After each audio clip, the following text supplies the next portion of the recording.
Jones? Chandler Jones. Thank you. Chandler Jones. Everybody was like, oh, if we don't get Chandler Jones, we're screwed, blah, blah, blah, blah, blah. And then we got Randy Gregory and we're like, oh, maybe, and both of them ended up like washing out. And they both got humongous contracts. You just don't know.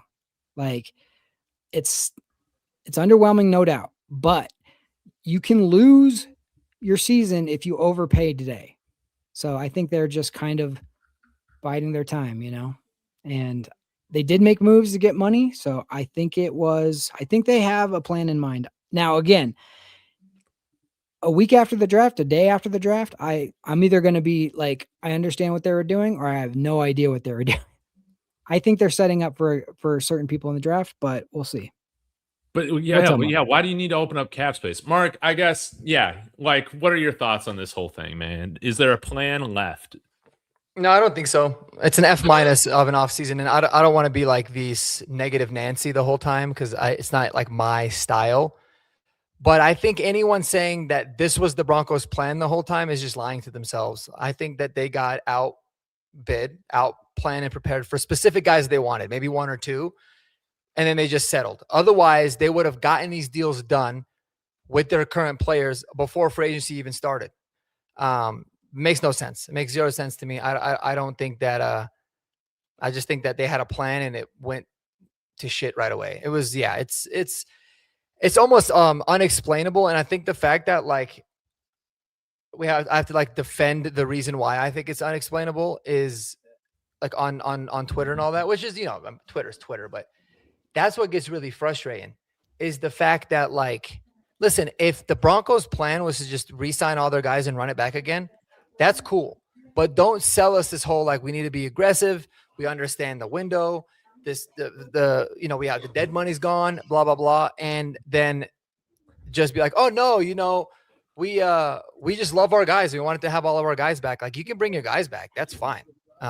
But you can't just be like, oh, we're gonna rely on the draft to be able to fill in these needs that we have when the track record shows that a lot of the times your rookies aren't going to play right away. I mean, it doesn't mean that it can't happen, but I don't think that was a part of the plan. I don't think it should be a plan. And I just think that they dropped the ball, to be honest with you. They might have mismanaged the market, or maybe thought that, teams would take a little bit less. If it's $1 million or $2 million less, some players would take a little bit less to come here. And that wasn't the case. I think what happened was plan B. I think that was the backup plan. We'll run it back if we can't get certain guys. Yeah. And then when they didn't, they did. Yeah. But like my question to them would be, why couldn't you? Is it because you didn't want to? Is it because the players didn't want to come here? Because I'd feel a lot better if it was the players just chose to go somewhere else. Like if ETN chose to go to New Orleans over Denver because he wanted to be home, fine. I can deal with that. I'm not going to sit there and say, well, I'll offer him $14 million a year. Like I don't want to be a desperate franchise, but you can't just keep missing and then run it back with the guys and then try to sell us that, this got a little bit too expensive. We didn't want to go to that. So we're just going to re-sign J.K. Dobbins for a deal that's higher than Tyler Algiers and not talk about his injury concerns, but we're going to release Dre Greenlaw because of the one injured season that he had. It's just like the hypocrisy seems crazy. I don't think I said this right before you got in, but I don't think the Dre Greenlaw thing was just because of the injury concern. I think it was the mental. I don't think they trusted him. And that combined with the injury stuff is why. I think if he picked everything up perfectly mentally, they probably would stick with him over Singleton. But that was tough when they signed within like minutes of each other. It felt like they signed Singleton, they dropped Greenlaw, and it was like, okay, well, yeah. And I kind of knew that was going to happen. Like, honestly, I was like really hopeful that, okay, we re-signed Sternad. That's the only move I was like actually cool with. I liked it. Yeah. And then, and then all of a sudden it's like, oh, okay, so it looks like they're going to run it with Greenlaw and Sternad. Worst case, you're thinking that's cool as long as they don't end up signing, Alex Singleton. They did, convoluted the room, and then they're like, oh, we're just going to cut Dre Greenlaw. And it's like, dude, I don't know like why you would do that now anyways. Maybe you sit there and try to trade him. I know next week they have a $2 million thing that they they'd owe him $2 million more in guaranteed. But like, take the entirety of that week, see if you can trade him, discuss it more. Maybe paying him the $6 million or whatever the small cap number was. Like, having competition there is a good thing. But now all you've done is, like, you haven't gotten better in the top end, and you've hurt your depth even at worst case. Now, if in a month we draft Jacob Rodriguez or a Trotter or somebody like that, now how do you feel about the room then? I don't feel like much different about it personally, because it's like, okay, how much is he really realistically going to play? My problem isn't so much that it's just Alex Singleton, the player, more than what Alex Singleton returning to the Broncos, who it prevents us from signing and going after. Because you're always going to have that conversation of like, well, we could have gone after Devin Lloyd, but we had Alex Singleton, we had him at a cheaper price, and it made more sense. It's the same kind of thing I was always talking about with Sutton. It's just like, we could go out there and get AJ Brown, but we have Sutton. So it wouldn't make sense to bring in AJ Brown because we have Sutton and we don't want to get rid of him. Or, we'd have to figure out, it just adds another layer of confusion to everything. Dude, Alex Singleton's never going to be taken off the field. Exactly. That's the issue. They've proven that. Even in favor of Justin Strnad, man. Like, he's still going to be the one linebacker on the field in third down. He's still going to be the guy that's putting himself responsible with VJ for covering these running backs out of the backfield, or being that linebacker that needs to bring down a scrambling quarterback who's trying to scramble for a first down, man. Like, it doesn't matter who we draft. We saw that Jahdae Barron barely sniffed the field in the AFC Championship game. He played 5 snaps. Like, VJ just isn't a guy. I don't think that's going to play these guys a significant amount. And again, I could understand it if Justin Strnad is our top linebacker going into the season. Definitely. That at least gives you a path towards a highly drafted linebacker playing down the line. Yeah. But you completely block any chance for this guy to get on the field. Yeah. With the money that you've invested in both of them. Yeah. And at least you feel like with Strnad, like, there might still be meat on the bone there, right? Like, there might still be some room for improvement. You've seen it throughout his career. Like, he could potentially even take his game to a higher level. And then if you ended up getting a Jacob Rodriguez, like, he could sit there and use the year to, fill in certain roles, kind of like what Jahdae did, and then be good to go for 2026. But at least you feel like, all right, we haven't capped ourselves out. Like, last year, in my opinion, was probably the best football that Alex Singleton has played in his entire career, and it wasn't close to good enough. And I don't think anyone firmly believes he's just going to get better. Like, you see it a lot of times with linebackers in the NFL. It takes them several years to get going. I mean, Strnad is that exact perfect example, but up to a certain point, and then they decline, and they decline usually pretty quickly if they, physically can't really stay there. And it's not like, Singleton is the most athletically gifted person in general. I don't know, man. It doesn't make sense to bring back an aging 32-year-old linebacker that is the biggest liability on our team, on our defense, by far and away. Every single year, it's a talking point. And so, I mean, the cool thing about having Jacob Rodriguez is at least you're like, all right, you have a plan for the future there. That's cool. But I mean, a lot of the mindset with this team for me has shifted to the futures now. It's different than it was a couple of years ago, where it was like build out for the future. Now it's like the futures. Now this team proved it. If we we're a wild card team, or we lost in the first round of the playoffs, whatever. Okay, cool. We can keep building for the future. But dude, we have one more year. Next offseason at this time, you are going to be having a discussion about a $250+ million contract for Bo Nix. It will be signing it next year. So you kind of wasted it. I feel like you just wasted a really big time opportunity. But that's just me. Yeah. We'll get to a few more comments, man. I hate being the doom and gloom. This is like not. Dude, I know, man. I hate getting on here just bitching all day. That's what. Yeah, I know. All I've been doing. Like, I usually make fun of those people, but like today was just like unacceptable for me. And to try and even defend it would be like very, very, like, if we played a game and you're like, all right, Mark, you have to just defend these picks. It would be hard, man. Like it would be really, really hard for me without easily like having a very simple rebuttal, but this reminds me of when Calvin Booth started doing all that dumb stuff, trading all those picks for Deron Holmes, drafting freaking Hunter Tyson, this guy Jalen Pickett, these guys that weren't even on like mock draft boards in like for the entire 60 pick of the draft, man. And you're like, what is Calvin Booth doing? Is he just a mad genius going to develop all these scrubs that are going to help us then become a dynasty? And it just fell flat on its face. It's hard for me to feel like when there was this amount of expectation with the team, I don't think I can speak from about any other time where this team has had championship aspirations and they've been a legitimate contender. And then in that offseason, they have failed to make any moves in free agency that help improve the team. We didn't improve today at all. No, it got worse. And there's no denying that. I mean, we did and here's another thing too. I'm not even asking. I wasn't even like people were coming at me on the I was having fun on Twitter. I was a little bit annoyed, but it was also a lot of fun. But people were like, what Super Bowl contending team won the offseason, the year prior and signed all the top free agents? Guys, I'm not even asking for a lot of free agents. I literally wanted one, maybe two big time signings. I don't care. Like I wasn't sitting there saying like, let's go out and spend 150 million and get everybody. Like we weren't even asking for a lot. But my thing is like, you need to be able to feel like you're coming out of the offseason an improved team. And you knew you were going to lose John Franklin Myers, and that was going to be tough. But you're thinking, all right, if we can upgrade at linebacker, that might make up for it. Now it's even harder because you're bringing back the same linebackers who struggled last year, and you're down a defensive lineman. And these defensive linemen, they make the job a lot easier for the linebackers.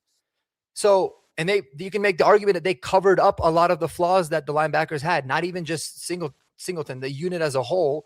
And now you lost one of those pieces. So now you're going to expose it even more. And so you have so far you haven't replaced John Franklin Myers. You might have a little bit of a plan for it, but we don't know how that's going to work out. You got 0% better at linebacker because all you did is Sternad aside, you basically brought in Singleton. Like you kept Singleton, got rid of Greenlaw. So even if you feel like they're even players, that's a wash. You didn't get any better there. Your running back group is the exact same as it was to start the season last year. And mind you that I thought the Singleton contract was bad. We got to talk about the J.K. Dobbins contract because that is a whole nother level of bad. I was at dinner and someone's like, oh, they came up with the terms of the contract is $8 million. I was like, oh yeah, 2 years, $8 million. That makes sense. $8 million a year is crazy to me. Like, and they said Travis Etienne. They said Travis Etienne $13 million a year was crazy. Yeah, that's what they said through Gliss, man. Yeah. What's up with this? So, yeah. Like that puts, let me see where that would put him. Cause like, that's a pretty insane number. And like, I will be the first person to tell you guys that he is absolutely, when he's healthy, let me see contract average. Let's see when he is healthy, he is a top 5, top 7 running back. But that's when he's healthy, and he's never healthy. Every single year of his career, he's missed significant time. Every year.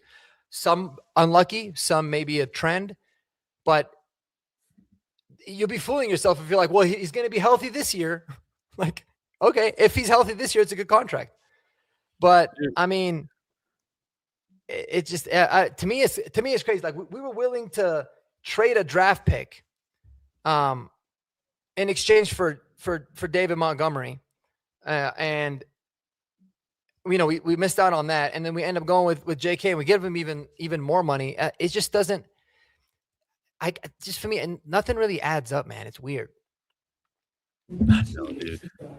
It's really strange to me. I was telling Jeremy earlier, I was like, it feels like when Coach Prime last year was just telling everybody, like, we got the best team he's had since he's come here. Like, we got expectation to be even better than we were last year after getting 9 wins. And then just everything falls flat on its face, dude. Like, it's different if they set the expectation that we are not going to be super active in free agency. But all the main reporters were talking about it. They get up there, they talk about aggressive in the mix, all the memes. And what's the worst part of this is that they're doing this on Kodiak's birthday, man. This is terrorism. Yeah. It's downright disrespectful to Kodiak. Yeah, Kodiak, change your birthday, bro. Be born on a different day because George Payton doesn't give a shit. It's messed up. Happy birthday. Happy birthday. Here's 2 years for Alex Singleton, 20 million probably for J.K. Dobbins. You probably won't get that, but and a bunch of nothing burgers in terms of adding new players to this roster. How are you doing, birthday boy? Listen, all I'm saying is that I wish I was making content for the Broncos specifically on the 70-20 Miami day. I wish I was making content around that day. And honestly, I feel like we've been pretty lucky because this is the worst day in Broncos country since that day. All right. If I were to tell you that between a season last year where we were a wild card team and we went 10-7 and we're a first round exit, versus a team that just lost by 4 points, or that could have that only needed 4 more points to win the AFC Championship. And in one of those off seasons, we are going to re-sign all of our shitters and scrubs. And in one of those off seasons, we were going to add an All-Pro, another All-Pro safety, an All-Pro tight end, and a very high-level linebacker. Which off season do you think I'd be talking about? The one where we were in the AFC Championship, or the one where we were a first-round exit? And that's just all I can put it is that, I'm just so disappointed looking at this team's offseason now compared to last year's. That's what I'm trying to say. Yeah. But I don't know, man. Mark, you made some great points. I heard you driving on the way over here. All I can say is, listen, I know I got this Singleton jersey, but that's because I didn't think he'd be back with the team, man. I thought he'd go elsewhere, and I could just be like, yes, I'm your biggest fan now. Yeah, man, I don't know. You really love a player if you bought it off of DHgate or if you bought it from NFL Shop. So where'd you get that one from? Well, I got all these from DHgate. And listen, I don't love Hufanga, Moss, Emmanuel Sanders, and Palcho any less. But yeah, no, it's very disappointing. Like, I know you guys said you guys don't want to doom and gloom, but there's just no world where you can be like, the Broncos got better today. They didn't get better. They actively shot themselves in the foot and hamstrung themselves with worse contracts for their worst players. Like, that's just what happened. And you lost JFM, which was a net negative. Yep. I mean, okay, let's just do a little exercise. Palcho, do we like that deal? Yeah, sure. Yes. Troutman, do we like that deal? No. Hell Absolutely no. not. Absolutely not. Horrendously bad. Singleton, do we like that deal? Awful. No. Horrendous. Hell no. J.K. Dobbins, do we like that deal? Nope, I don't. No. I hate the deal. Hell no. I thought I was fine with it until I saw the numbers and I was like, oh my God. Maybe if he was making up to 8 million this year, but we're starting the base at 8 million, man. Yeah. It's a 1 year, probably $8 million deal. You got Tyler Algier for 6. I know, but they don't like Tyler Algier, clearly. They would rather trust they the don't guy like who a knows lot the of good offense. players. Yeah, but apparently. okay, so here's my thing. Like, do you think that there's any chance that the Broncos could also sign maybe a Brian Robinson Jr.? Okay, if they do that, good. No, they ain't gonna do it. They ain't gonna do it. Right? Not anymore. So Jeremy, I was asking, do you think that there's a chance that the Broncos could still go out there and maybe sign like a Brian Robinson Jr. to elevate that room and kind of complete it? I mean, I think so. Like, so like for me, I would be shocked. Like if it was a 2-year, $8 million contract, or if it was less, you're talking up to $8 million with incentives, then you're like, yeah, I could see that because they could still spend more money. But based off of what I've seen from Sean and how they want to like allocate the dollars and all that kind of stuff, I feel like now there's no way they'll sign. I don't think they will. Then they'll be doing $13, $14 million in that room, and they don't necessarily want to do that. I'd still be fine with it. I don't think they will, but I could see they could, but I don't think they will. I think they have I think they like enough running backs in the draft that they're like, okay, Dobbins is the veteran. Harvey should be better season 2. And then you bring in like a rookie in the first 3 rounds. That's what I think they probably are thinking. Now, if they don't do that, I won't understand it at all, but I think that's where they're at. Mm-hmm. That's what I think for the running back position. Yeah. And again, I think like, dude, for me, when I looked at it, I'm like, okay, a lot of people were talking about Broncos are going to make a big swing at wide receiver. I genuinely never really thought that. I was like, that's a difficult room to clearly upgrade because you need a wide receiver one. Those guys just don't become available. So I was like, you know what? I'm good. That room is really going to be dictated on the development of Pat Bryant and Troy Franklin. And I'm fine with that because you always have to develop your guys. And that's fine. In that room, I'm good with it. Tight end was an abysmal room. Oh my especially God, after Evan Ingram. So I was like, okay, we can upgrade there in a lot of different ways. Like I was literally asking for Charlie Kolar and Tyler Algier. You know, I wasn't asking for ETN and Devin Lloyd and Alec Pierce. Like it was very, very simple to be able to upgrade it. And we just, again, for so many different off seasons, decided to just say, no, we're good. It just irks me, man. Like it drives me crazy because it was like, you just needed to have baseline, simple upgrades just to show, you know, and there's some people coming out like, well, the Broncos made 3 major free agent signings last offseason, and only one of them you can say worked out with Hufanga. Sure, that's fine. You're probably going to miss again, but dude, at least you're trying. Like that's the thing is like, show me that you care. Nobody was mad about the Russell Wilson trade when it didn't work out. At the time, everyone was like, dude, swing for the fences and go out and get it. Right. Especially how like we were in such a different time of our franchise then too. Now it's like, be calculated. You might miss here or there. That's fine.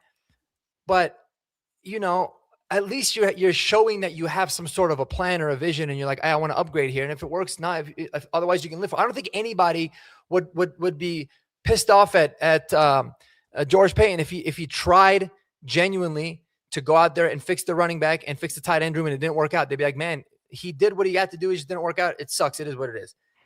But like they stumbled into JK, realized, oh my gosh, we really like this guy. You know, he's a good locker room guy. And then now paid him, you know, a top 15 running back money. It's wild. How would you feel if tomorrow we signed Caden Ellis and Cade Otton? Cade Otton was signed already. Oh, did he? Yeah. The thing is like, I would actually be more pissed. I wouldn't be more pissed if we signed Caden Ellis, but it would bother me because it's like, dude, we could have just had Caden Ellis. Now we have to worry about having Caden Ellis and how much is he going to play? And is he going to not play for this guy? But like, I would love the Caden Ellis pick. So that'd be cool. Like, that would be awesome if he did that. But that's the thing too, is like, I'm not optimistic that there is going to be that move that can now move the needle because you've filled out the main guys. So it's like, even though it doesn't make sense, they could still do it. But because it doesn't make sense at all, I'm like, I don't see a reason why they would do that. So Joey's telling us, thanks for tuning in, Joey, that, you know, we just need to watch tomorrow. And this is fun. He said, oh, we didn't get the guys the internet people told us we needed. Just watch tomorrow when we make a big move. And yeah, you all will be happy. Who is that guy? Let's talk about it. Let's theorize. If the Broncos are to make a big move, y'all let us know in the chat too. Who is that guy? Kodiak? I mean, and be realistic. Yeah, who's left? Let's be realistic, right? Well, I mean, if we're going to be realistic, like, I just feel like they're not really going to want to go out and truly upgrade their room with a Brian Thomas Jr. because that would cost you substantial assets. And I think, you know, for all the we like our room memes and gimmicks, I think they actually genuinely do like the wide receiver room, and there's reasons to like it. You know, you still need to add one more, but I just don't think they're going to look at wide receiver and be like, no, that's the 911 priority. And also, I do just want to piggyback on one thing. You know, Mark, you had said that, you know, you weren't asking for like Devin Lloyd and Alec Pierce. Neither was I. I was just asking them to not re-sign their worst players in positions that needed to be upgraded and not give them raises and sign a few, you know, affordable upgrades at that position, which would not have been hard to do. And they didn't do that. So you're right.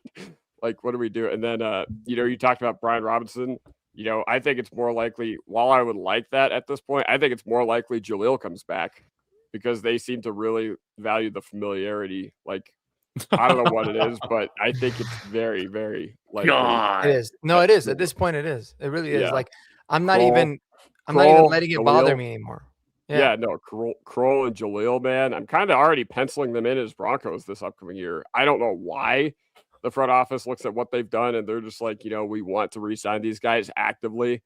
But shit, man. They're in the building and I'm not.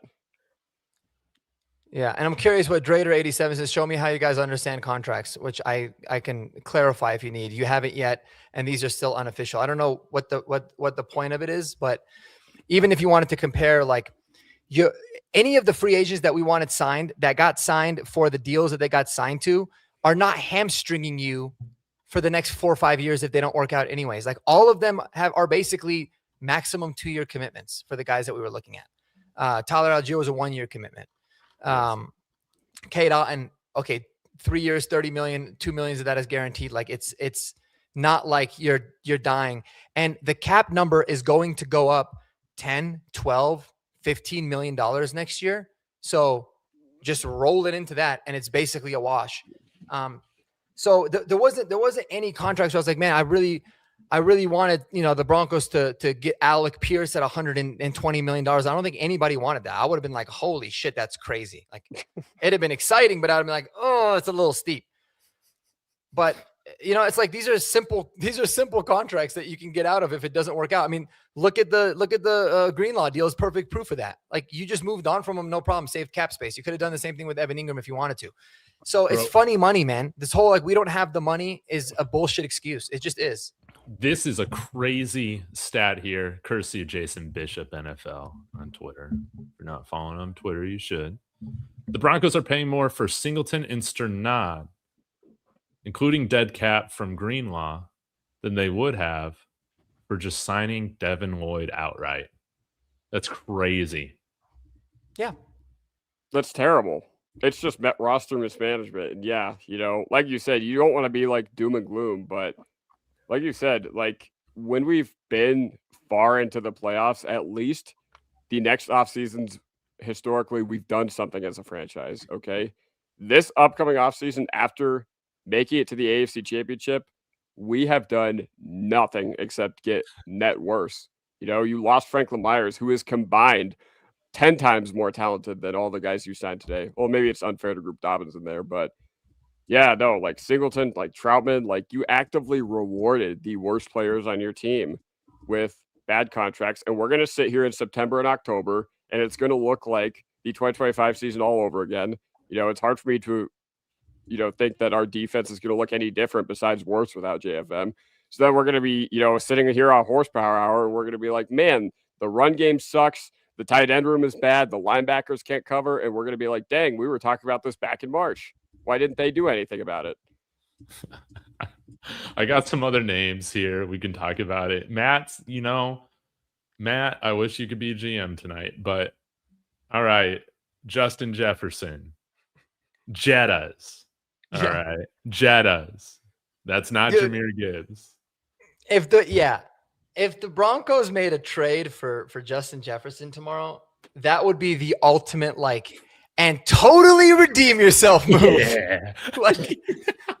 It's not going to happen, but that would be the ultimate, I would look back and be like, dude, remember those 24 hours where I was miserable and I was like an absolute nut job on Twitter? That was funny because now I'm gone.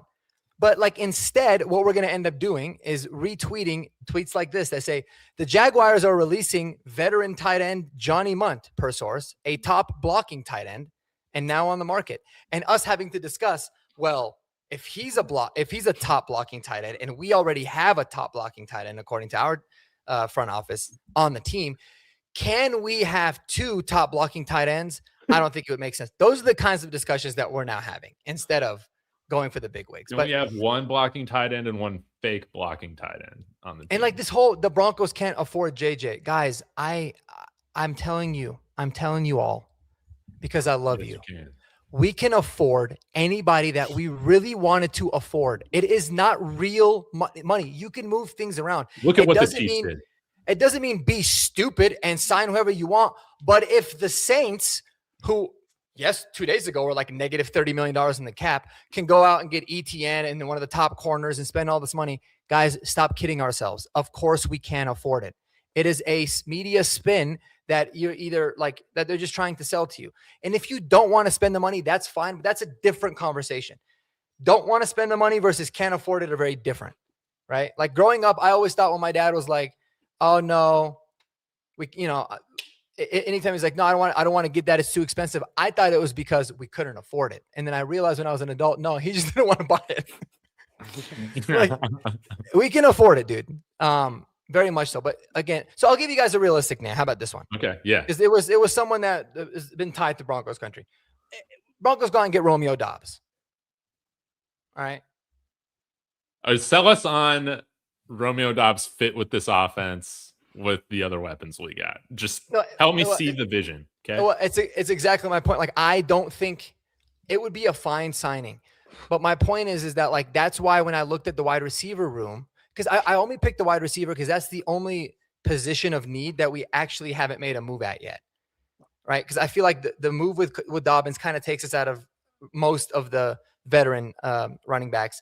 And then the moves with Singleton and Sternati essentially removes us from that. So it's like, okay, what's the other one that people were talking about? Receiver. I think this receiver room is fine the way it's currently constructed. I think that, again, it's all about the development of Franklin and Pat Bryant. But if you got Romeo Dobbs, you have a very deep room. You've got somebody that is extremely versatile that can play all over the field. He can get open. He's another really reliable weapon for Bo. So I feel like you would at least help Bo Nix a lot. But I mean, man, we gotta like, that's another thing that bothers me is like, we need to take some things off of Bo's plate. The guy's carried us for the first 2 years he's been in the league, man. Yes, he's had a really great defense, which is helpful. So cool. But that defense got worse today. And, he's had a phenomenal offensive line, which is great. I'm all for keeping the continuity that we have. Running game's dog shit. We did nothing to help it. Pass game, dog shit. We've done nothing to help it, at least at tight end where there was opportunities to. But yeah, I mean, how do I sell you on Romeo Dobbs? Yeah. I guess my sales pitch would be, we signed somebody new. We signed somebody new, and Lil Jordan Humphrey now is probably not going to be on the roster until someone gets hurt in October. Honestly, I think I would do that if it means Lil Jordan Humphrey isn't back. Now, I am looking at Justin Jefferson's contract right now. Guess what his cap hit is this year if we require him? Who? Justin Jefferson? Justin Jefferson. Just guess. 27? No. 17 million. No, it's under $2 million if we acquire him this year. Really? Yeah, that's crazy. So you can work it out in future years, man. Yeah, very low number to acquire this year. Probably won't be the same in future years, but man. Oh, looks like we got a super chat here. Whoa. T Fishes, what up, man? Yeah, spending big money right here. Unlike the Broncos. More like the Broncos, yeah. Yeah. He's saying, hey, thanks for the $5. He says, Dobbs is used to a committee role already. He can play every position, can block, low drop rate, and is 10 times better than Lil Jordan Humphrey. Oh, he's cheaper. Okay. Not cheaper than Lil Jordan Humphrey, but I agree with everything else you said. Oh, yeah, not cheaper than Lil Jordan Humphrey, right?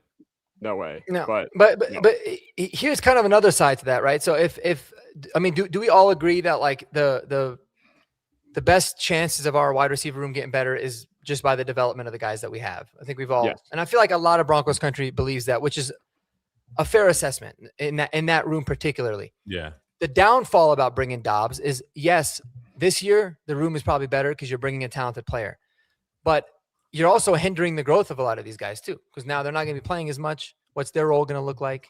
So you're kind of playing that back and forth in your head a little bit, but I would just add that. But I mean, dude, I'd be all for Romeo Dobbs. I like the idea of it. Probably has Juwan James signed anywhere? Or Juwan Jennings, sorry. I don't think so. No, don't bring back Juwan James. We were talking about Juwan James so damn much yesterday. Juwan Jennings would be someone I'd be freaking down for too, bro. Because he can at least be like a hybrid tight end with his blocking ability that he's got and the different things they could do with him. So I'm going to share this. This is just Justin Jefferson's contract. If acquired, his cap hits 2026 is $1.75 million. 2027 is $30 million. And 2028 is $34 million. But you might have to trade like 2 first-round picks, Jonathan Cooper, one of our receivers, again, whatever, and an offensive lineman, because his dead money hit is $70 million if the Vikings trade him. So he's probably not realistically available. Yeah. No, he's not. He's not. But like there's Jalen Waddle. What's Jalen Waddle? Let me take a look. No, I think I've seen it, but like there's like Jaden Waddle is an idea. But again, like even with that move, I wasn't surprisingly as excited about the potential of it happening last year.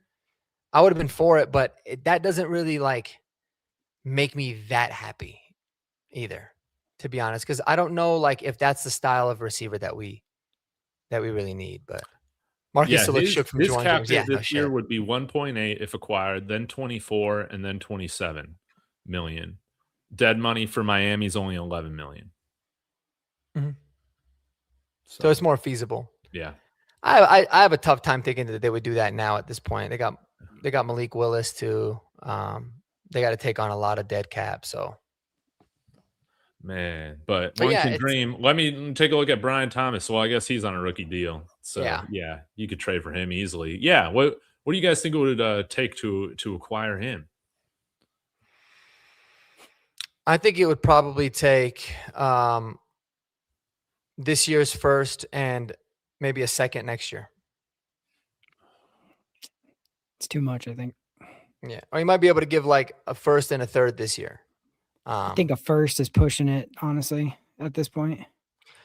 Yeah, and I'm just saying that because I mean I would do it in a heartbeat personally, but I'm just saying that because he was a first round pick, so they're gonna want to at least get that. But yeah, I mean I'm like perplexed with Brian Thomas. I think him not playing that well this year was a lot of things. I think that the new system fit wasn't there. I think he was dealing with some sort of an injury, but I can't.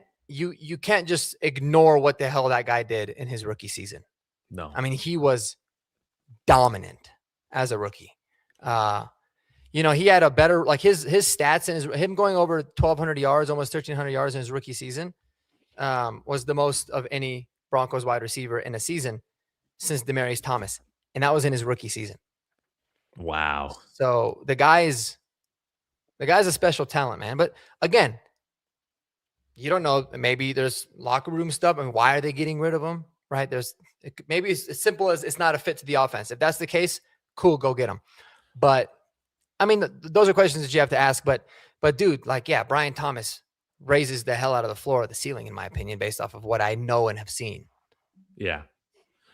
Do y'all think there's any chance still that we could, figure out a trade for Breece Hall? People brought it up in the chat. I think that no, not anymore.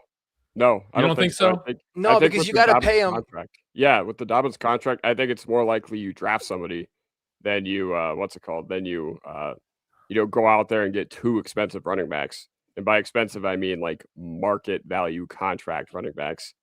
And like with Dobbins, I'm curious, were you competing against anybody? That's the thing.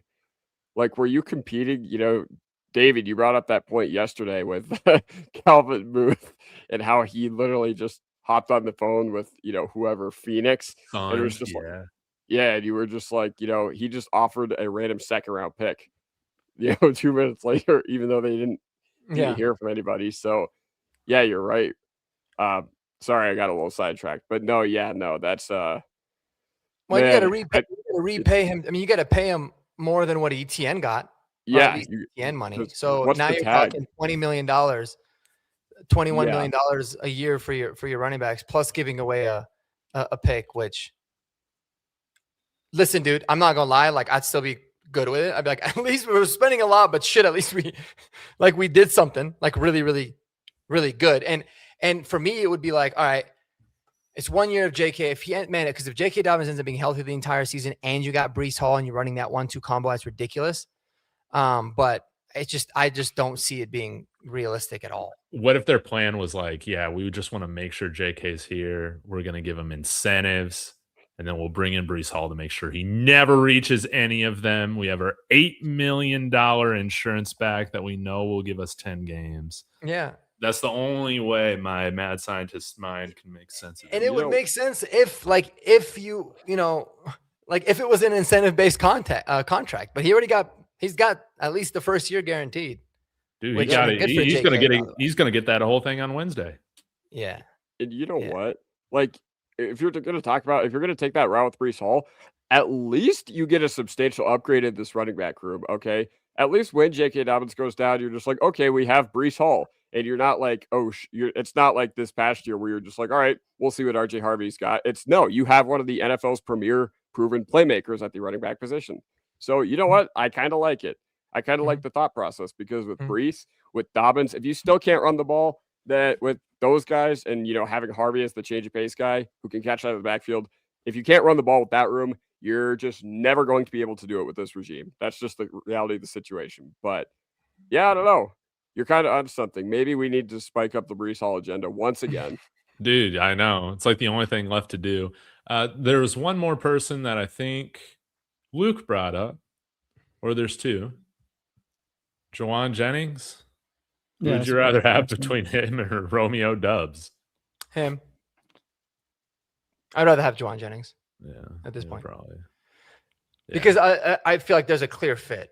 It's a clear, we know what Sean wants in his defense, reliability. And Romeo Dobbs with the concussion's a little scary. He's wearing that big ass helmet, So, okay. Maybe I shouldn't tell you to highlight that comment. I don't know. I'll pass on it. For now. Okay. All right. Well, let me know if there's another one you want. Chiefs re-signed Tyquan Thornton. Amazing. It's finally they made a dumb move. They went out and got Kenneth Walker, no problem. Yeah. With no cap space. They paid for it.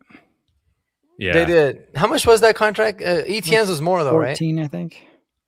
Yeah, I think Etienne's was still ended up being more, which is not surprising because I think he's a better player. But yeah, I mean, for them, it's like they're kind of kicking it.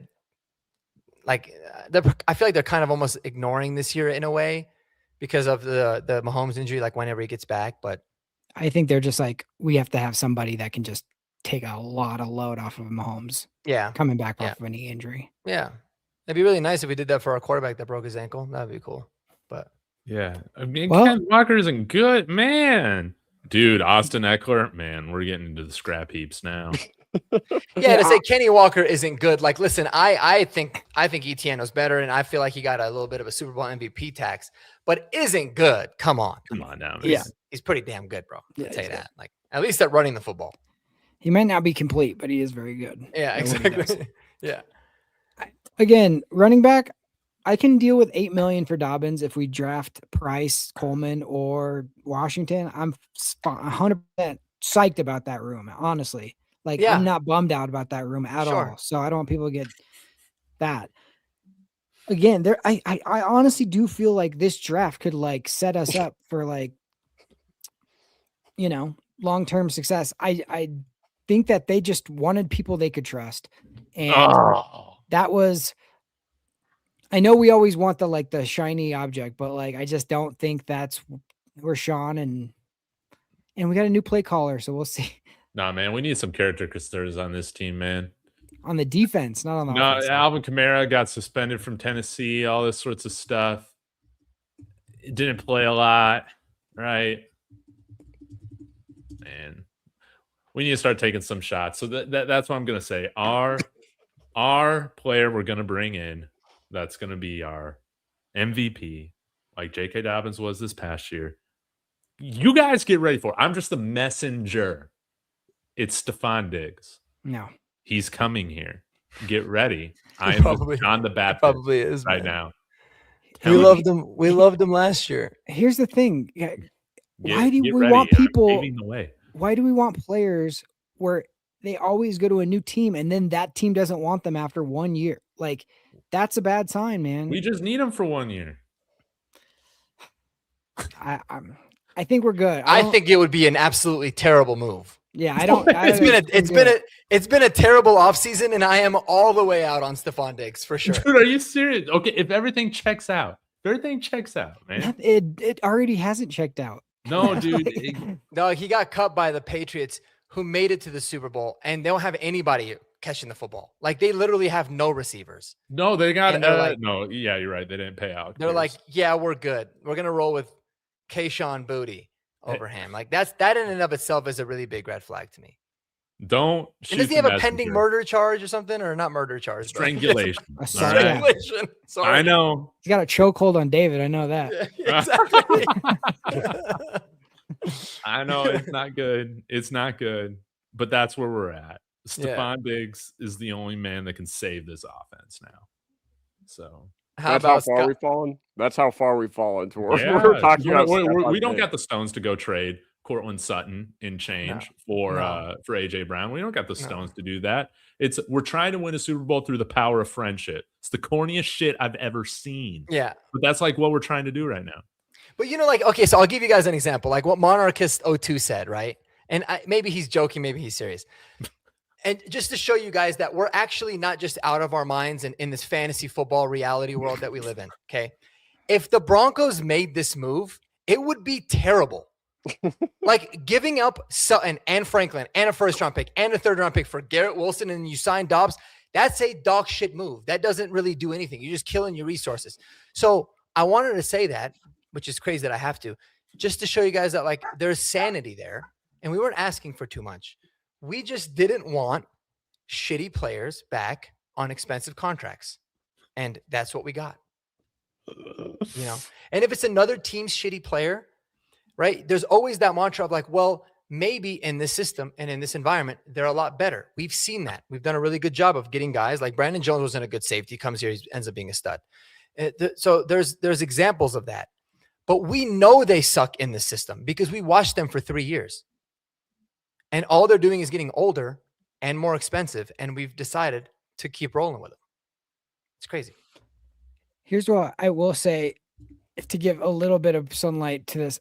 The reason why today sucked is because they had good days during the season by extending guys that we already loved and that deserved contracts. Mm-hmm. If we would have been one of those teams that kind of waited and let people test for agency and then sign them back, and then we're like, oh, good, we got Nick Manito back. Oh, good, we got PS2. Oh, good. That was already done. So that cut into that. But like that is a today type of, you have to remember that on days like today, because it's just like anybody who's been in a relationship, it doesn't matter how much good stuff you did yesterday. You have to like, what did you do for me today? Right. Yeah. So that's how we feel. But like we have a really good team, and I know we wanted certain guys. We had our eyes on certain guys, but like we did make really good moves to retain and bring up good players who we've drafted. And so we can't forget about that. But here's my counter to that, right? Like I would feel so much better about today if we did nothing. Like if we did absolutely nothing, if we didn't re-sign Troutman yesterday, right? Let's say we brought back Sternad. You know what? Even if yesterday happened and today we did nothing, we didn't sign J.K. Dobbins and we didn't bring back Alex Singleton, at least then I'd be like, okay, here are the guys that are available. This is a realistic option. This is a realistic option.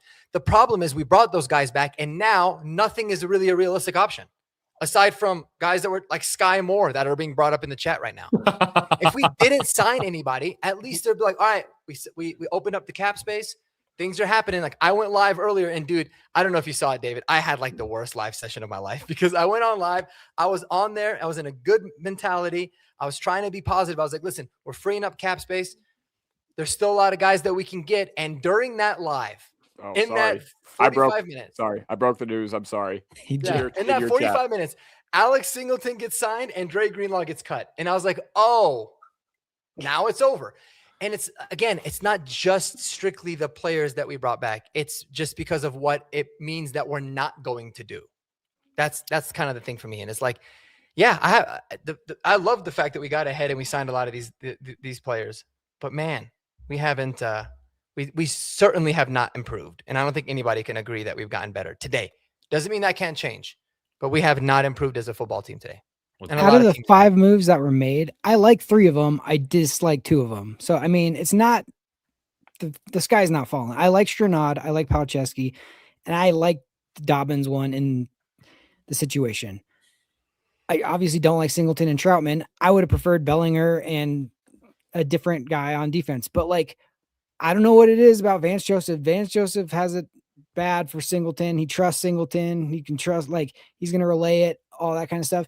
Dre Greenlaw, we tried something, didn't work out, but that's what that is. I don't have a problem with it if they feel like they know more about it than us.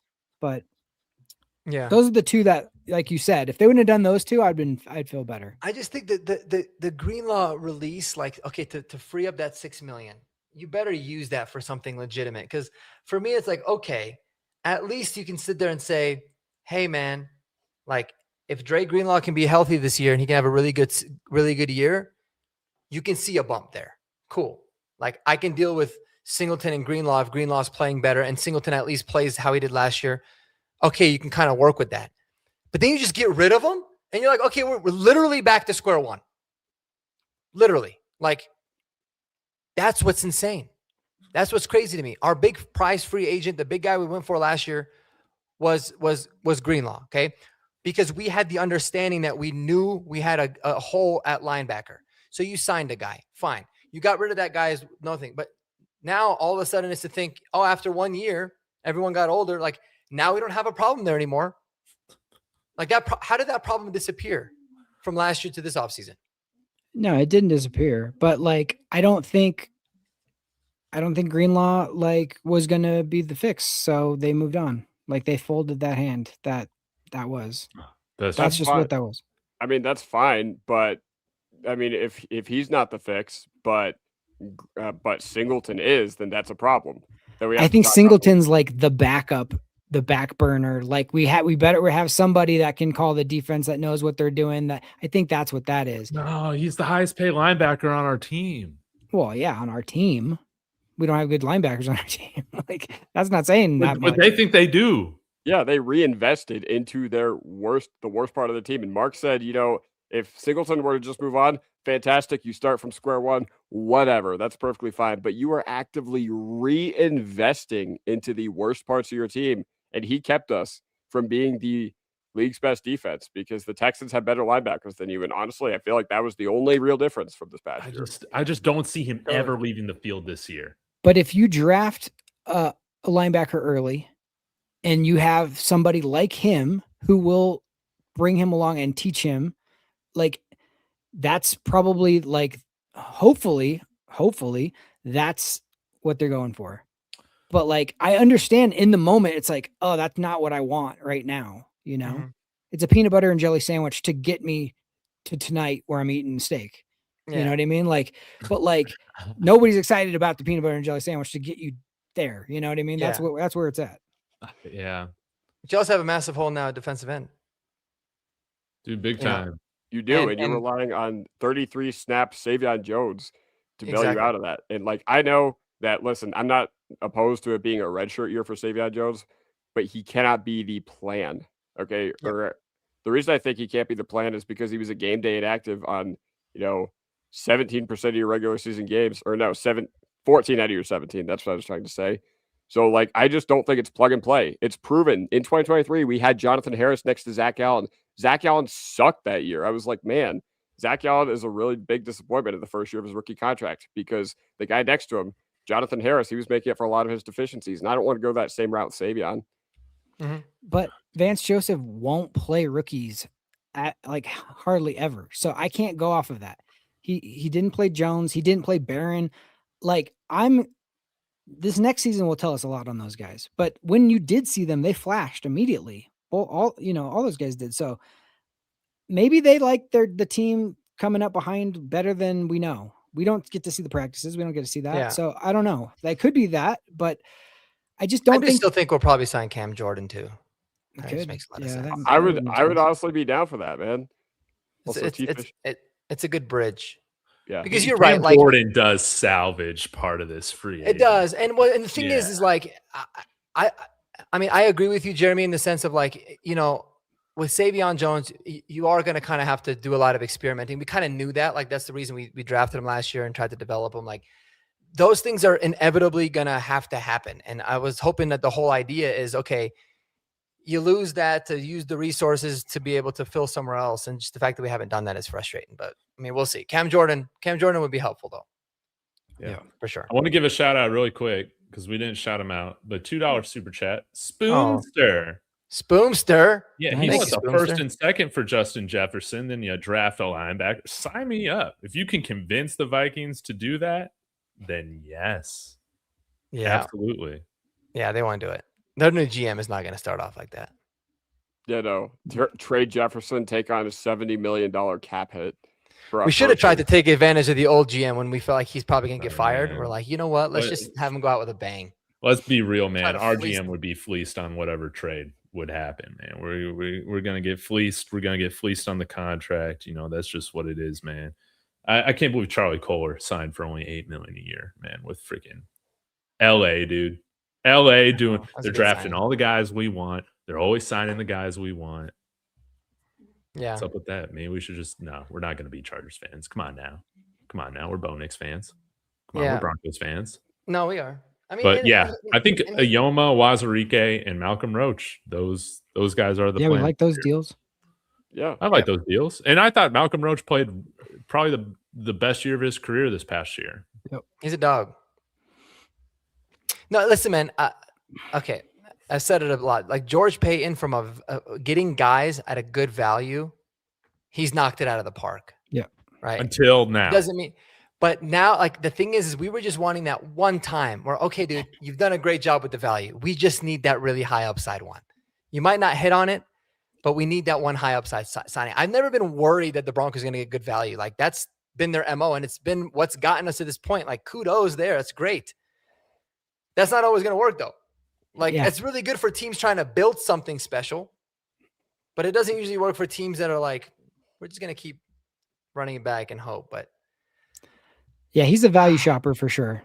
Yeah. He is that. Like, and you're never going to get a value deal on day one of free agency. This just doesn't exist. That's not going to happen. So like, to be optimistic, to try to be optimistic, I'm also myself to be optimistic.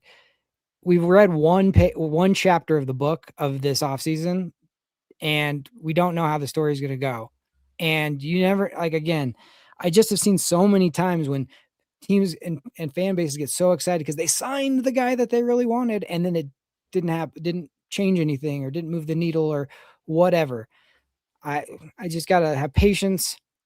Nobody thought we would even be in the AFC Championship this year. Like, I'm not going to be like, oh, you guys suck now because you didn't do what I wanted you to do today. Like, they've done a lot of good things. So it's not over. Again, talk to me after the draft because that's really going to be the make or break how I feel. But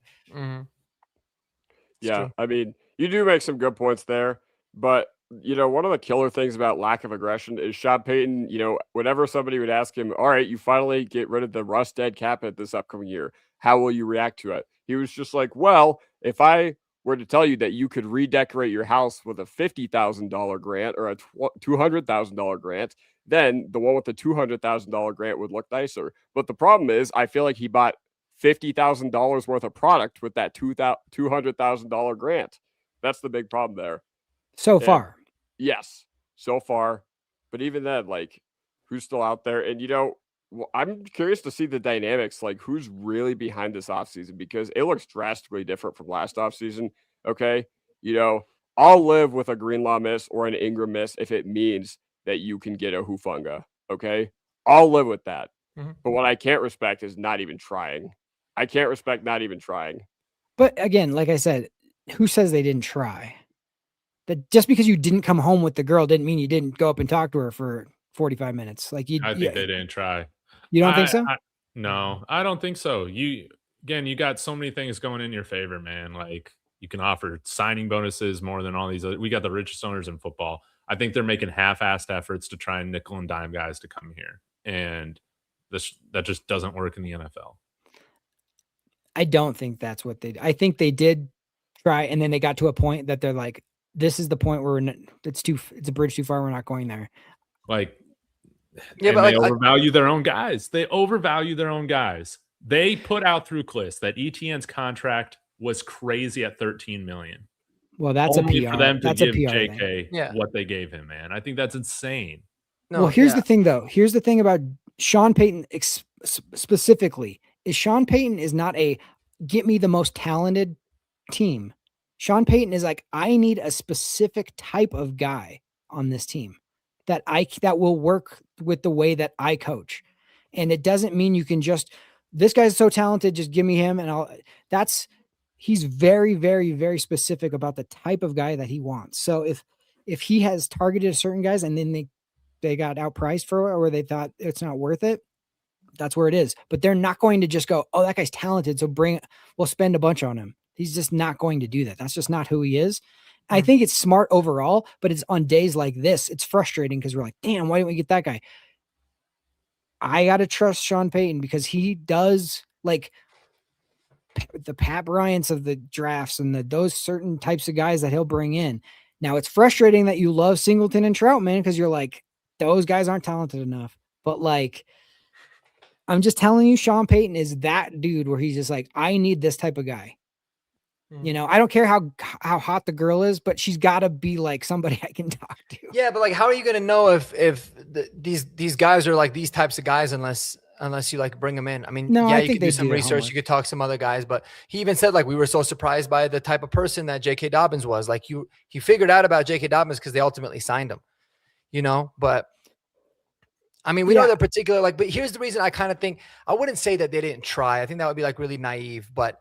It definitely comes off like they didn't really try that hard because they had 2 or 3 targets and at different positions, let's say. And then if they didn't get them, they're like, all right, plan B is to re-sign our guys rather than be like, let's go through all the rest of the different options and see, okay, if we know that we wanted to replace Singleton an inside linebacker, we can go for Devin Lloyd. If he ends up being too expensive or he chooses to go somewhere else, we can have other guys listed. Like, to be able to say we only think of all the available free agents that one guy is better than the guys that we have, it just doesn't seem realistic. I mean, it could have been the case, but it doesn't, I don't know. It doesn't sit right with me. It's like, I don't think that somebody was going to sign Alex Singleton today if we waited a couple days to feel out the market more. Yeah. And the only thing I can really give them props for is unlike Troutman, they actually let Singleton hit the open market. Now, is the contract still disappointing and probably something that no other team would have given him? Probably. But, you know, at least I respect the fact. I mean, if there's anything I could take solace in the fact that, you know, Singleton probably had other teams vying for his services. You know, I know Troutman had a lot of suitors for him that were really strong on him, right? But, yeah, no. The fact that they they re-signed Troutman, that's why I think the tight end effort, I wouldn't say they didn't try. Like, maybe I shouldn't have said that. But I feel like it was very lackluster if they signed Troutman the day before the free agency tampering period opened. It's a pathetic effort. Dude, it's lazy. In my opinion, it's lazy. You're giving these guys, you're giving mid players big contracts that we know they're kind of overpriced, man. It's just a lazy way to approach it. That's, man, this hurts me to say. I'm a Sean Payton guy. Even though he blocked me, again, for hating on him for benching A.T. Perry. I love Sean Payton. But this is a tough moment, man. Because this approach for him and George Payton to come on here and up at the combine and say, we understand this moment, and then have this approach with it, I think it's scared. I think it's lazy. And I mean, look at the Chiefs. Jordan said this. They've only won 3 Super Bowls in the past like 6 years or whatever it is. They're fine spending $14 million on a running back. But yeah, of course, we know better. We know better. I mean, guys, do we not forget the offseason that Elway had when he got embarrassed in the Super Bowl? All he did was get Emmanuel Sanders and Aqib Talib and TJ Ward, you know, and but you can't compare the years like DeMarcus Ware. Like, but you can though, in a way. Right? Because we were embarrassed against the freaking Patriots. Because for me, it's like if the question is, okay, do you feel like you have a franchise quarterback? Yes. Do you feel like we're close to winning a Super Bowl? Yes. Do you feel like we're in a Super Bowl window? Yes. Then go out there and get it because, you know, yes, Peyton Manning was about to retire, but I mean, Bo Nix is about to get the bag too, man. Like he's going to make a lot of money and it's going to have to change a lot of what it is that you do. And so why not go for it if you feel like it's the best opportunity to do it? Like I feel like go out there trying to swing and win one. But yeah, I just wanted to share this because I wanted to bring up this point. I saw it on Twitter earlier today. I literally asked you guys like last night if George Payton was the GM during this Super Bowl 48 run that we had, would we have just run it back with DRC? What kind of contract would Dominique Rodgers-Cromartie have gotten? Instead, he was like, no, he wasn't good enough. We went out there and we got to keep Talib. And yeah, like I just want to make this point because ultimately I know that you can't go balls to the wall every offseason. George Payton, he said it himself that you got to choose when to be aggressive. And he said that this offseason they were going to be, super aggressive and whatever. But, I do just have to bring this up because, Zach Seegers, he says here, if Elway's big moves were DRC, no Sean Moreno and Sean Phillips, and you didn't let them leave the building and you re-signed them the day before the tampering period opened, Super Bowl 50 probably doesn't happen because John always saw what happened against Seattle and he didn't stay complacent. That's the problem. This is a false narrative though, because we were trying to sign DRC 100%. We're waiting for DRC to sign. He was dragging his feet. And then once news came from the Patriots that they hadn't signed Talib yet because of something, that's when we made a phone call and asked, would you take the same exact deal we had on the table for DRC? And Talib said yes. And that's the only reason Talib happened. And then with Phillips, he was coming off like an injury. That was different. DeMarcus Ware was just the right time he was leaving the Cowboys. You're never going to get that. That's like a once in a generation type of like move for that. And then the reason we got Emmanuel Sanders, he was in another person's building. He was not a priority for us. And then we last second called him and we're like, hey, you want to come and play with Payton? Yes, I do. I'll leave Kansas City right now and come. It was fortuitous and it was like a magical thing. But to have like this interesting where it's like, it was this calculated like off season where they knew that was not how it went. And so like, that's fake news. To me, it just sounds like they tried. Yeah, tried their ass off. Elway was able to like shift. Like he didn't rest on it. Like he was like, oh, this isn't going to work. Okay. What's my next plan? Yeah. But again, tell me what guys available in today's free agency are as good as Aqib Talib, DeMarcus Ware, and Emmanuel Sanders. No, but I can give you a list of like 15 tight ends I'd rather have over Adam Troutman. And we signed him before free agency hit. I agree with that. Yeah, I know. And that's the thing. We're not even asking for DeMarcus Ware, Emmanuel Sanders, and we know that like that shit was crazy. I'll never forget it, man. I kept getting these notifications on my phone and I was like, am I dreaming? And I got the exact same feeling today, but my dream was like a nightmare. But again, we're not even asking for all these players. We're asking for simple upgrades at two of our biggest needs. The Troutman one is the one that bugs me the most because it's just like, and then his statement after the fact was just like, oh dude, so self-conscious. You have a lot of nerve. Dude, he's a villain now. He's a straight up villain. Dude, if the first thing that I ever did after signing, a multi-million-dollar contract, this is the most money he's ever made in his career too. But if I was out there, made a shitload of money, the first thing that I said is, I don't care what PFF says. That would tell people that all I've been thinking about is PFF's ratings. And then if I have to reassure you that I'm a really good blocker, maybe you're a little bit like, it's the self-consciousness that came out in that was like, oh, I hate it. But that's kind of how he's. We never hear Alex Singleton and Adam Troutman talk about how they're never good enough and how they got to be better. We just never hear them actually take accountability for themselves. Yeah. But we haven't heard it yet, but I don't think we're going to hear Alex Singleton come out and being like, I'm one of the best cover linebackers, regardless of what Bronco, I don't think he's going to say anything. He's going to say, I'm happy to be a Bronco. That's normal. What Troutman did kind of took it to another level. Dude, you don't have to reassure us. Because you said it, we don't all of a sudden believe it now. We just literally will put the all 22 film and I'll show you. That was my comment in the Discord. I go, Adam's unaware that everybody else owns televisions and or have gone to games. Exactly. It's not like, what have you been doing behind closed doors and you take his word for it? Bro, we see it. No, I don't understand how. We see it. Yeah, but great locker room guy apparently. Spoomster with another $2 super chat. And guys, I got to start wrapping up here soon. But Spoomster, thank you. Says Bo Nix needs a number one wide receiver. Couldn't have said it any better, any more concise. And it's going to be hard to address in free agency. Any Guys, year, not just this year. It's like impossible. Is there a chance we can find somebody in the draft? Sure. Probably. Sure. But I mean, those guys happen, but people are always just like Puka Nakua, Tank Dell. I'm just like, dude, those guys are very few and far between. Okay. Wide receiver has one of the worst hit rates outside of the first round. Okay. So yes, could we find a wide receiver one going the Puka route and drafting a 5th round guy? Sure. Is it likely? Absolutely not. So yes, we could still find one in the draft, but easier said than done. But there was no wide receiver ones that you could have signed today that would have been like, there. No. So that's but I think that what we did, like the lack of moves that we made, decreases the chances even further that we find that in the draft. Because again, if you filled your needs, if you felt like you went into the draft like genuinely good, like, all right, we're good at linebacker, we're good enough, we felt like we upgraded, we can just take whoever we feel like is the best player, then you'll have a higher chance of swinging on a wide receiver and hitting. But we go into the draft with this current tight end room or this current inside linebacker room, everyone's going to be clamoring to try to get young guys to develop in that pipeline. I still think that we should draft a lineman, a tackle or a guard to be able to build out and develop over the next couple of years.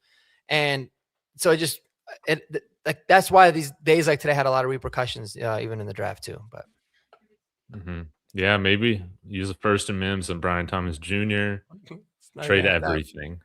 Yeah, we did get 2 more draft picks, Mr. Irrelevant and Mr. Basically Irrelevant. Yeah, were those in addition to the other 2 7ths that we had? I was curious about that because we have 3 7s right now, right?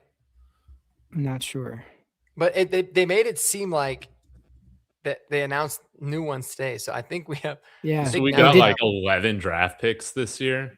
I think we have 9 now, or 10. And we're gonna get some more for JFM's contract that he just signed. If we don't, that's next year though. Yeah, next year, but I mean, if we don't make a big 6 signing, we will get that too. So we have 251, 256, and 257?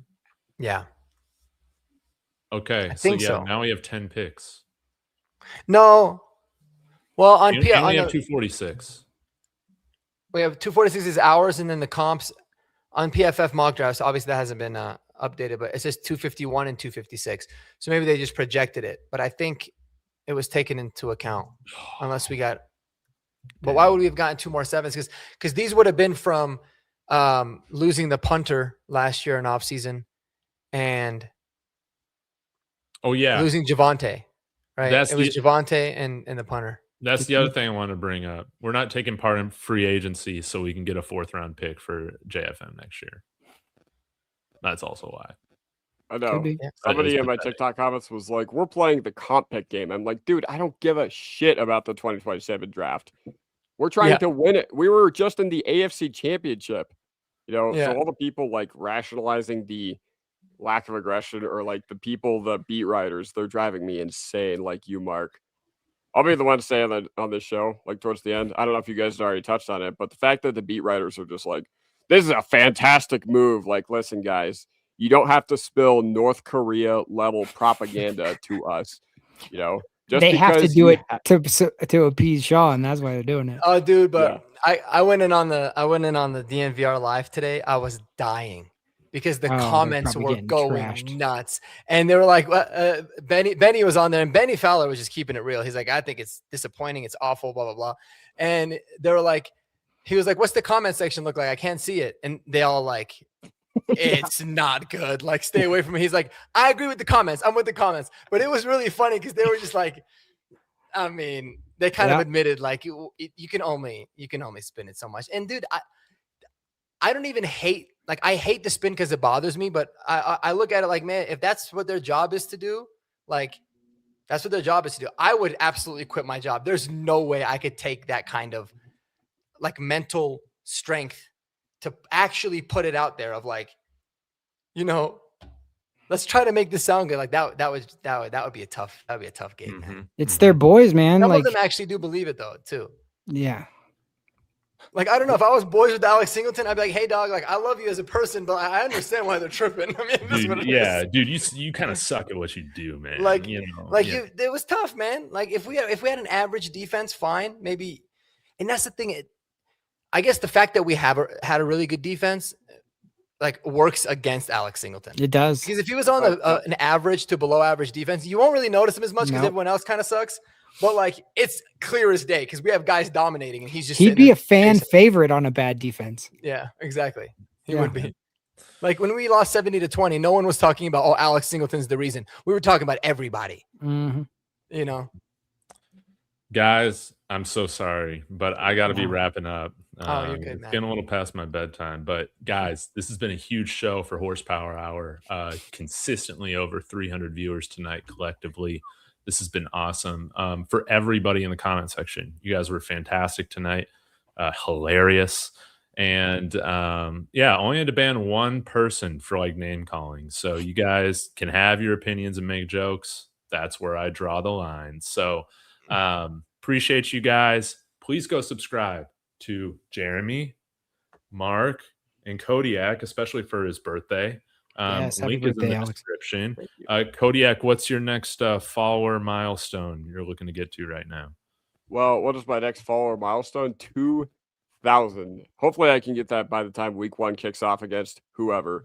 But more importantly, let's get our boy Mark to 2,000 before the Not NFL. More importantly, let's get us both to 2,000 before the draft, bro. We're correct. You know, you want to go far, you go together. But over on my channel, since I did join a little late tonight, I am doing Broncos country tonight, or Denver Broncos tonight, or whatever you want to call it. So the fun will not stop. If you guys, anybody on here is welcome to join. You know, the comments will be lit, I'm sure. And yeah, overall, can't wait to talk about with y'all in 5 minutes or so. Yeah, if you want straight opinions, no fluff, no propaganda, follow these boys. Because you're going to get what they're really, really believe. You're not going to get any sort of... You might not like it, but... Yeah, you might disagree, but it is their honest opinion. Yeah, exactly. Yeah. Okay, guys. Thank you so much for joining in. Again, please go support my friends. They're the ones that make this whole thing special. So thank you guys for joining. We went late tonight. We'll be back again every Monday like we always are. Until then, go Broncos. Go